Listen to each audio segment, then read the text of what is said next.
Hi everyone, my name is Scott Dennis, and on today's podcast, we will be talking to two tech leaders. To my left, I have Damian Michael from Innovo, and to my right, I have Kerushan Govender from Blacfox. I'd let Damian introduce himself and what Innovo does. Great, thank you very much. My name is Damian Michael, founder and CEO of Innovo Networks. Innovo was founded in 2013, and the reason why I founded Innovo was to help small and medium enterprises expand and grow using technology and best of breed. And that's the reason why Innovo was founded, to help SMEs. It's amazing, Damian. Quite a brilliant story. And over to you, Mr. Kerushan Govender. Mr. Kerushan. Okay, we'll go there. So I'm Kerushan Govender. I'm the founder and CEO of Blacfox. We started in 2017 when I moved back to South Africa. And my goal was really to help tech companies get their solutions known to a broader audience. And this is why we do what we do. And this is a question for both of you. How was the early days of starting your companies? Terrible. Terrible. Worst thing ever. What obstacles did you run into? Oh my goodness. Can we you start this one? I'm just gonna sound like the jaded founder. Well, I started obviously before you in 2013, and obviously as a guy coming from the corporate industry, I've been working for Vodacom, MTN, and I was part of the team that rolled out Neotel. So I had 15 years working for corporate, and then you now leave this corporate company and you're starting a business from scratch. So there were a lot of obstacles that one needed to face. Number one is, do you have the funding to do it? Number two, do you have the marketing money to spend to generate the marketing message out there and create the brand, employ people? So these are all the things that we as founders have to basically ponder about. And especially during that time where we had other companies that's just launching into the country, and we as an organization was competing with the big brands like Vodacom, MTN, Neotel, and we were launching a company in the ICT sector. So you have, especially in South Africa, most small businesses or companies want to deal with bigger brands. So you're dealing with launching a company in a market whereby you have to have a really good product, good service, good brand, and you're going to be trustworthy in the market. And then you have government regulation and a lot of red tape, which you need to comply with in order for you to penetrate the market. So those are the kind of challenges we face as startups or founders or entrepreneurs. And how did you go about overcoming the crowded market, like you said, with the big brands and that? How did you overcome that challenge? Yeah, I think it's very important that when you launch a company, you have to build on the relationships and the networks that you have previously. And I think that's fundamental to any business. Who is your network? And I went to my network and provided a service and provided a solution, and pitched for business. Went to networking events and those kind of things. And you then build a trust with the people that you network with, and that's how you start developing your brand, your pitch, your idea, and from that you look at what the market needs and you start developing products and services for that. And that's how we started to build our PAVX that we built, and our omnichannel contact center. And why the name Innovo Networks? What was the story behind that? Yeah, I think when you start a company, it's always important to have a really good name so that it resonates in the mind of the consumer or the company. So Innovo is it's a Latin word for innovation and new. So Innovo was about new innovation, and networks is about, we have relationships and agreements with all the big major networks in South Africa. And we wanted our customers to come to one service provider and they could get a quote from any network in SA with the likes of MTN, Vodacom, Liquid Telecom, Ccom, Bitco, and so forth. So it takes away the pain from you going to Vodacom and Telkom and MTN. We do that on your behalf. So you can get a quote from one provider rather than 10 different providers. Multiple providers, yeah, 100%. And don't you also have that volume purchasing benefit that I won't get if I went directly to a Vodacom? Yeah, absolutely. So, when you build a relationship with a big organization, and especially when you providing them a lot of business, you have that bulk purchasing power. So, if you go and say, I want a particular service, you'll get a consumer price. But as Innovo, we can go and say, hey, we're giving you so much business, I want an executive decision to discount this price for me, and most cases we do get it. Yeah, and don't you have like the best rates in the country? We do. And you get it as well. Yeah, exactly. I know this because I get it, right? Yeah. Yeah, and then over to you, Mr. Founder of Blacfox, aka my boss. Yeah, what do you want from me? So, talk to me about the early days of Blacfox. What did you run into? What was your thinking behind starting what you created? Interesting. I didn't know, Damian, that you had come from corporate as well, huh? That part of your story I didn't know. Okay. I have a great amount of respect for anyone who leaves all of the creature comforts of corporate Yeah. and they go into the toils of entrepreneurship, right? The spoils of corporate and the toils of entrepreneurship. I did the same thing. So I was at Microsoft for a big part of my career, and I had no idea that you had such a similar story. Yeah.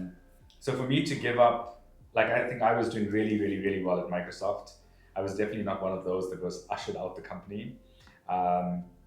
And it was a big choice. It was an intentional choice that I made to leave this massive portfolio. I was running a book of business across the Middle East and Africa, 80 countries. We were doing at the time about $250 million in my portfolio a year. So it was a decent business. So to leave all of that, all the benefits that come with a nice, big, sizable business, and then I left and I moved to the US and I just went into the entrepreneurship game full on in the US. And there I was backed, or I was working in concert with someone who had deep pockets.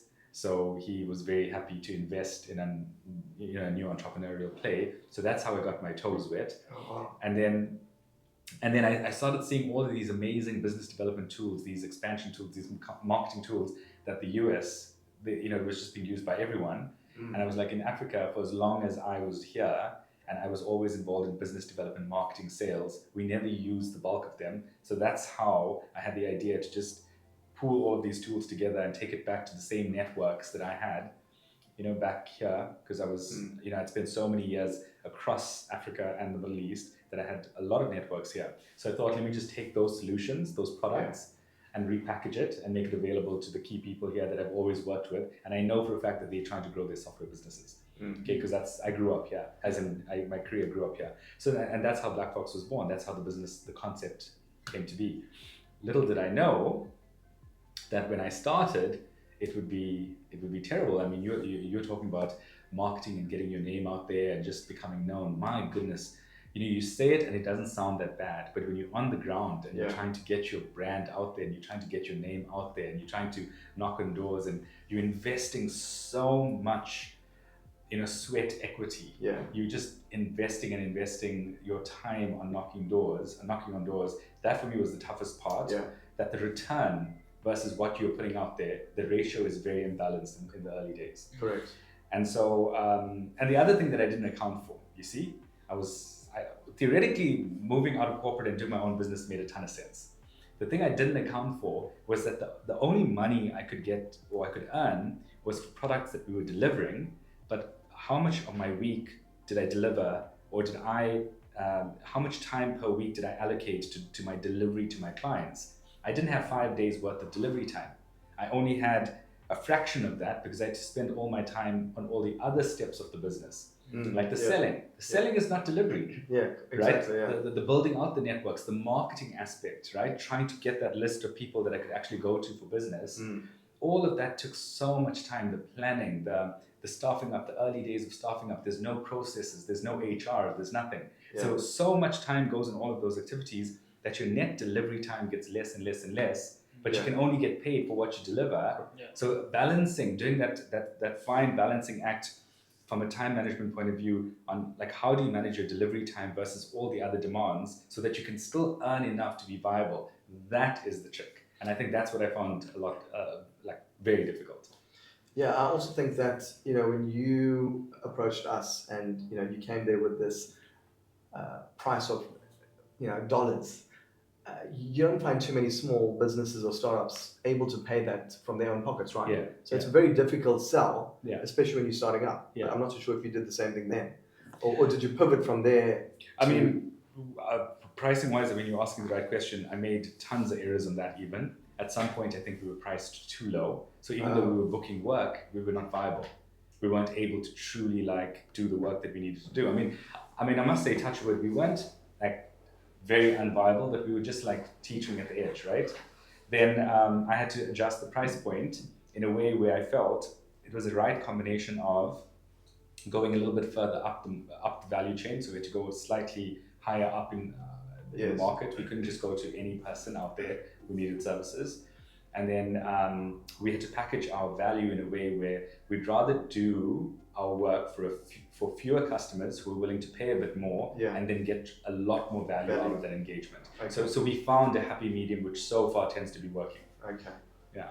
And would you say that, okay, this is my perspective on it, but international clients versus the South African, I can't say South African clients because we serve them obviously, but international prospects and South African prospects, do you find that South Africans are more of penny pinchers compared to, let's say, people from the US and Europe and that?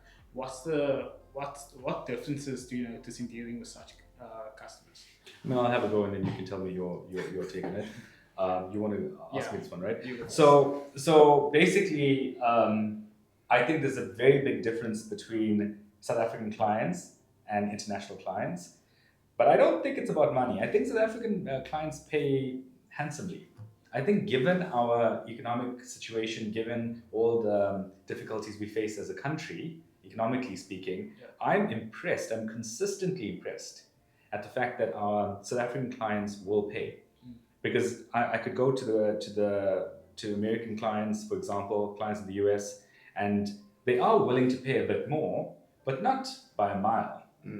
You know, they still will put you through your paces for a particular size of deal. So yes, is there some differential in pricing? Absolutely, but definitely not as big as I initially thought it would be. Where I find the biggest difference with South African customers is, and this is quite a blanket statement, so let me request forgiveness in advance before I make my bold statement. In general, remember, we're doing marketing services. We're going into a team and we're working with that team, in concert with the team, and we're deploying a marketing workflow to build up the pipeline of that organization, the tech pipeline of that organization. That's the game plan, right? So there's a lot of reliance on our client. We're working in tandem with the client. We're working hand in hand, back and forth, back and forth, back and forth. And what I find is that the level of maturity in terms of sales and marketing processes is, in general, like a generic statement in the B2B space, that the segment that we serve tends to be a little bit underdeveloped compared to, for example, our clients in Europe or clients in the US. I find when it comes to sales and marketing. But is that not a SaaS solution that they need to implement to manage that process, or where do you think the gap is? I think this maturity that I'm referring to is just a simple, maybe perhaps even a project management maturity that I feel we lack in terms of our middle management layer in our country. Yeah, I think you're right about that, because that's a skills-based thing, and you need to have a particular human being in the organization who has that skill to make sure that you're going to go through this whole process. Yeah, absolutely. There's that. Yeah. But also remember that individual, if they show up in a South African entity right now, are they supported by the relevant processes and systems and the same person doing that job in the US, that person would have grown up in a whole bunch of systems and processes and templates and even a vernacular, so that right now a lot of the people we deal with, they have to go and sell a concept to their management. Whereas in the US, that concept is like common vernacular. Everyone's speaking that language. Everyone's like, this concept has been around for 20 years. So we're totally cool with that, We expect it to take that long, or we expect that this is a reasonable time frame and these are the deliverables. And like in South Africa, we are quite accustomed to this. There's a lot of teaching. You got to teach, especially in that fraternity where you are taking niche marketing solutions. Now remember, we're taking very mature marketing solutions, not your run-of-the-mill, hey, let's do an event. We're taking some of the more sophisticated content marketing applications to our customers. And we'd expect that they know a lot of the stuff, but we do a lot of teaching, so that's okay. And I find, like, say we're working with a US client, it's a very unusual situation, but every now and then we'll be like, oh shit, we didn't know that. We'll be like, oh, they're teaching us a thing or two, and that shakes us up a little bit. So I definitely feel there's a disparity, but it's more to do with, how mature is the domain of marketing? And I'm not making a reference to a client or to a person. It's the field of marketing in tech is not as mature as it is in the more developed countries. Yeah. And on your side, Damien, what's the maturity of your market compared to the South African market compared to our international markets in the telecommunications space? Yeah, well, we are in the ICT industry, and South Africa is probably the king of the continent. Our market is valued at over 500 US billion in ICT in South Africa, and we have a lot of good technology in this space. So, from a maturity perspective, I think we have a lot of good tech in South Africa, and the problem that we face is that government is not propelling the maturity of the technology. For example, IoT or smart cities or smart villages. We still have to get there. Broadband is not in every single community or village or township, but we have some of the best connectivity in the world. I travel across the world all the time. Same with you. And if you look at the technology and the infrastructure we have leading world-class technology and infrastructure. But the problem is it's not getting to everywhere around SA. So we have a really great matured market, and hence the reason why for the likes of the big telcos, the Vodacoms and the MTNs, they need to pivot into something new. So you're taking a mobile business and now you're pivoting into fixed line and IoT and cybersecurity, AI, robotics, and all these digitization tools where we can do all these things, but the companies are not spending the money to get there. And that's where we see the gaps. That there's a lot of businesses still need to get to where we need to get to at, like you're saying about the SMEs or businesses from a process or a project management tool or a software as a service. So I think there's a lot of work to be done, but there's still a lot of play in the market for us to make a lot of money and mobilize us as an organization. Innovo as an organization in South Africa has been nominated as one of the fastest growing companies in Africa. Top 13 top 20, 13 in SA and in Kenya. So we saw the need to launch an organization in Kenya based because of the technology that we have and the tools that we have, and we launched a company last year, and the market is very it's open.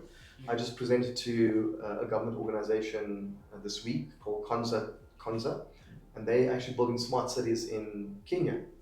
And we just been onboarded they want to host our software as a service in their data center. They want to resell our services. They want to use some of our technology. They want us to do skills transfer. So, in the African continent, there's a lot of opportunity with what we do.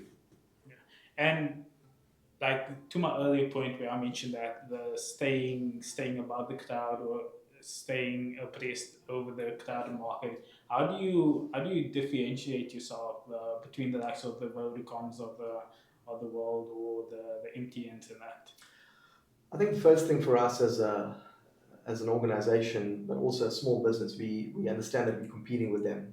But at the same time, we're actually working in parallel with them because we give them a lot of business when it comes to fixed line services, cloud services, or hosting. So as an organization, we need to constantly upskill ourselves when it comes to the latest technology. We partners with quite a few brands for the likes of Fortinet, Sophos, Kaspersky, Veeam, Dell, HP. So as an organization, I need to make sure that, number one, I'm skilled. My staff are going on the courses that they're skilled. We spend a lot of money on getting them to be trained and skilled. And then on top of that, understanding that what is the next best thing that's coming out in the world. So I personally go to a lot of conferences, GITEX in Dubai, there was a GITEX in Morocco recently. So getting out there to understand what is the latest technology and are you skilling yourself and getting certified in it? Do you have the competency in these technologies?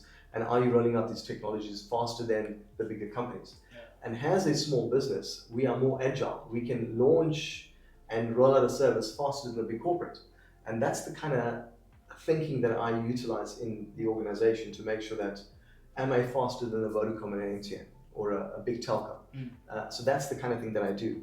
To give you an example, we're looking at, so we play in the SD-WAN space and connectivity. So SD-WAN is a big thing in South Africa, moving from MPLS to software-defined networking. So Vodacom and all the big guys are rolling out SD-WAN. But the latest thing is SASE, SaaS. And Aruba, HP Aruba, bought out Silver Peaks, and we were one of the first Silver Peaks partners in South Africa 10 years ago. And now software as a service on the enterprise side, on the networking side, you don't need a firewall or a box or an appliance to put down. Everything is moving to the cloud. So everything that you do now is all cloud-based. So you don't need to go to every single one of your sites and roll out a box. Everything can be provisioned from the cloud. So we are now becoming certified in the Silver Peaks HP Aruba SASE product, and we're going to be implementing some of these services. So, which means that I will just buy the connectivity from Vodacom, and I will use Aruba for a SD-WAN solution. So would you say that it's super important for you to stay agile as a small startup that's just putting the foot into the water? Absolutely. I think, like in the startup world, everyone talks about being agile. You gotta pivot and you gotta be agile. And yes, you have to, because in a corporate environment, when we worked in corporate, you gotta have a business requirement and it's gotta go through a process and it's gotta be tested. And by the time this entire product needs to be pushed into a system, it's gonna take you 6 months to 1 year. Whereas as a small business, if you're not agile and you're not pivoting fast enough, you're gonna get left behind. Now, especially in the market or in the environment we're in right now in the world globally, the slower you are to respond, the faster you're going to be disrupted. So, I think these corporates as well need to understand we need to be agile and we need to move faster. And especially for a small business, you have to be agile. You have to have a change process that's very adaptable, very quick. Your people need to manage change also very quick, and you can be ahead of the game. And on your side, KG, the importance of being agile in marketing and especially performance marketing, I know it plays a large role in what you do at Blacfox. Yeah, I mean, what's interesting is that we have a dilemma, which I know you would know well. I hope you do. Yeah. It's on the one hand, you got to stay the course, but on the other hand, you'd have to be a little bit flexible along the way, right? So in marketing, how this shows up is that you have to be willing to iterate. You have to be willing to try, and it might not work, and you have to iterate, and you have to iterate super fast. But what doesn't change is that you have to stay the course, and I think that's the difficulty that we struggle with. And I think that's also, to your prior question, maybe where South Africa is a little bit different. I think because of the pressure of the market, we tend to be impatient. We really want to see results overnight. And sometimes what happens is because we don't have the fuel in the fire to fund a 1-year trial period on something, we tend to be very hasty about it. We make it a quarter, we make it max 2 quarters, and if we don't see the results, we turn it off. Yes, yeah. And I think that mentality as a whole describes a lot of the entrepreneurial challenges we have here in Africa as a whole, and specifically South Africa, Like if you really look at some of the big guys in the US, how they made it was just their mindset is they stay the course. Yeah, but the thing is, when we're looking at a small or medium business, and you can define that from 50 employees to 150 or 200. For me, even as a small business, like, do I have that funds to constantly just? But that's the whole thing. That's the whole thing. You know what it comes down to? It comes down to the availability of money. Yeah. That's the fact of the matter, because anything can endure in the presence of cash. Yes. And that was my polite way of referring to the fuel in the fire. Yeah. Because as long as you have money to throw at the problem for a good 1 year, without that having a material impact on your bottom line and overall business, then you're good. And I think in general, we suffer that affliction in South Africa. But I also think that, like if you have a really great idea and a great business model and a great business, and if you have a venture capital or an angel investor that's throwing in the money and you can do that, great. The problem is we don't have that in South Africa. That overall infrastructure, the funding infrastructure is so immature. I mean, it's growing, and Cape Town, South Africa is still seen very much as the largest recipient. But the problem is that all these venture capitalists are looking for those unicorns. Yeah. I just come back from Israel in June. Yeah. They have a tech ecosystem that I've never seen anywhere else in the world. They are the third biggest tech ecosystem in the world. Now, for example, like Blacfox, if you have to go and pitch for something, there's someone in the ecosystem will say to you, Blacfox is positioned right there, go and you're going to get someone to help you there. They have someone to help you there. If you need to go into a lab to test your product, there's a lab, there's a facility there. If you need to go and do some research, there's a facility for research. They have an ecosystem that is going to help you along the journey, Yeah. and wherever you are on the journey. No one's going to turn off the tap on you. Yeah. And the other thing is that in Israel, there's 2,000 startups that are launched every single month. So, and there's a lot of funding that come into it. Yeah. So, whereas, yeah, if I have an idea, I never received any funding from my business. I mean, we're one of the fastest growing business. But if I had the funds that was pumped into the business, and we would have continued to, because you have to market. How do you stay abreast? How do you keep on top of mind on the consumer or a business? You got to invest in the marketing. And that's what we've done during lockdown. In 2020, we decided that we're going to build our own PBX. And we decided we're going to go out there and build the software. And we built our PBX and our contact center. And previously, we were reselling Vodacoms and some other providers. And now we don't need to do that. So we can provide 100% uptime on our product. We can give you a better pricing. And now we own that product instead of us reselling someone else's. Yeah. So I think in the tough times, you have to invest and you have to spend. And that's how you're going to build a really great business. Yeah. Yeah. And wouldn't that also boil down to, let's say you have a client, instead of selling one to the client, would you not say there's also the aspect of being customer centric? Like, what's the importance of being customer centric when selling, and doing things in the best value of your prospecting client or current clients? Yeah, I think customer centricity translates into customer obsession. And I think for us as an organization, it is vitally important for us to have a support team to make sure that if our customers are unhappy and if they log a ticket, do we have somebody that's going to resolve that ticket 24/7? Secondly, the customer experience is vitally important, because if the customer has a great experience, whether telephonically or social media, email, personally, they want to do business with you. Yeah. Coupled to that is obviously the experience as well as the customer service. And I think for us as an organization, we actually are very customer centric, and I'm customer obsessed. And I want to make sure that if we get a lead, that someone in the organization contacts that lead within 12 to 24 hours. If there's a ticket coming into, if there's a problem with the internet or their voice, is there someone responding to that in the next 20 minutes or half an hour? So we use some systems called Live Agent, which is an ITIL approved system, and somebody gets a ticket and we need to resolve the ticket. So some of the customers that we look after is for the likes of the Western Cape Disaster Management Center, the city of Cape Town. So if you think about right now, we have in Cape Town, we have this major storms and rains. Now, you got thousands of people calling into the city of Cape Town, logging a ticket for that tree that fell on the road, or they're calling into the call center. And if you've got 1,000 people calling into the Cape Town call center, that call center needs to facilitate that call. If that number is down or the bandwidth is not big enough to allow the call through, the city of Cape Town will call us.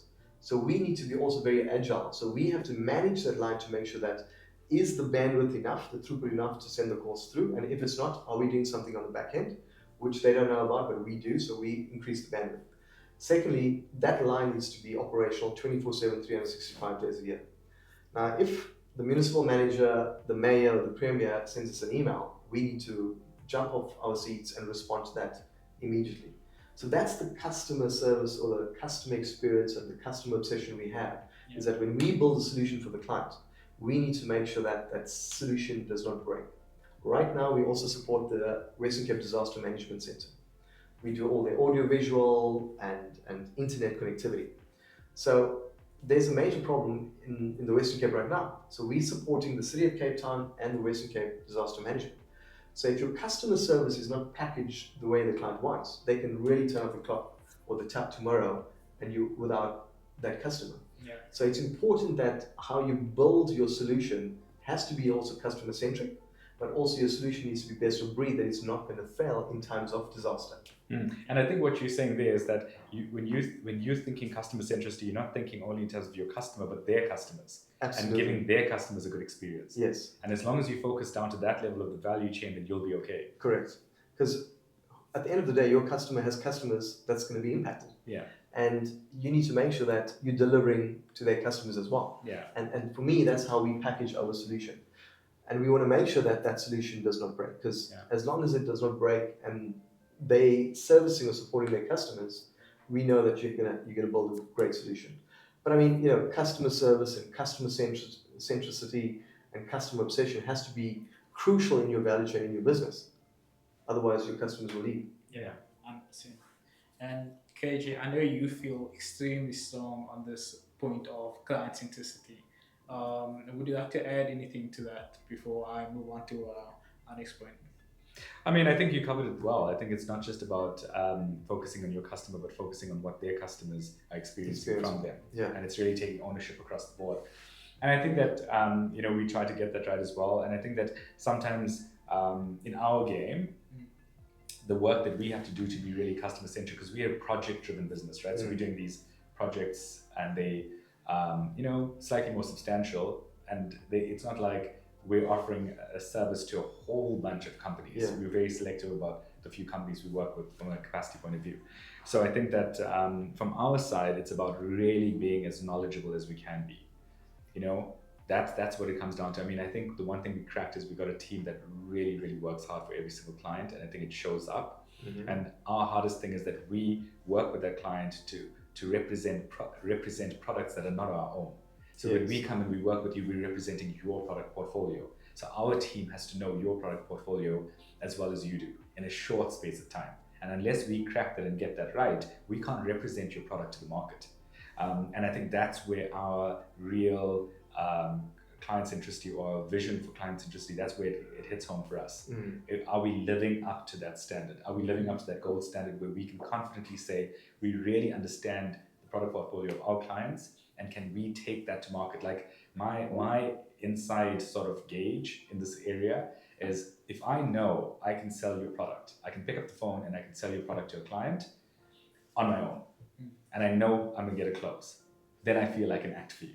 Mm-hmm. And making sure that lives within each and every team member, and getting that level of ownership into every single team member where we have that as our standard, that we will not act for a client unless we can pick up the phone and close a deal on our own. Like, that certainty that you just go, I got this. Yeah. I know exactly the thing to say, because that's your clincher. And if every one of us could reach that gold standard, I think that would be where I would really want us to operate as a team. And maybe we should make that a rule, or we should make that a policy. But the problem with that is that it's a very big, bold goal. Yeah. But like, if we could get to that point where every single team member felt that strongly about our clients' products, I feel that would be a win for us. And candidly, I don't think we're there yet, where we are officially acting, every single one of us in the team, where we are representing not Blacfox, but we're representing our clients' products. Yeah. Like, we can close every single, or at least we can close the flagship product. Yeah. Okay, and so tell me a bit about how this relationship came about, the relationship between Blacfox and Innovo. Yeah, I think the relationship was, twofold. Number one was Blacfox approached Innovo through one of our, stakeholders. Yes. And Kerushan came over to us and he presented what he could do for us from a marketing perspective.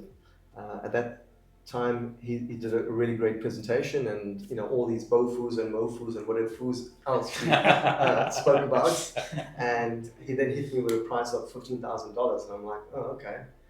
And then at that time, I thought one of our stakeholders is going to basically fund us for this campaign. I was expecting that. But I really loved what you presented and how you're going to help us grow as an organization. And the funder never came to the party, so we had to basically fund the entire campaign ourselves. And that's how the relationship started. And then you guys started with our account, and we proceeded.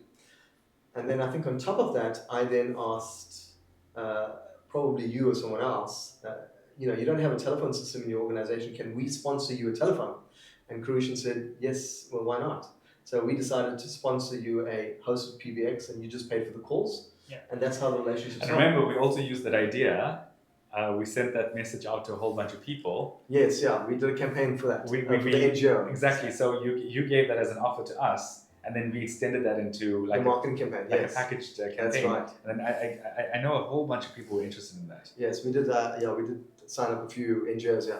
Yeah. So that became a campaign, and that's how the relationship basically transcribes.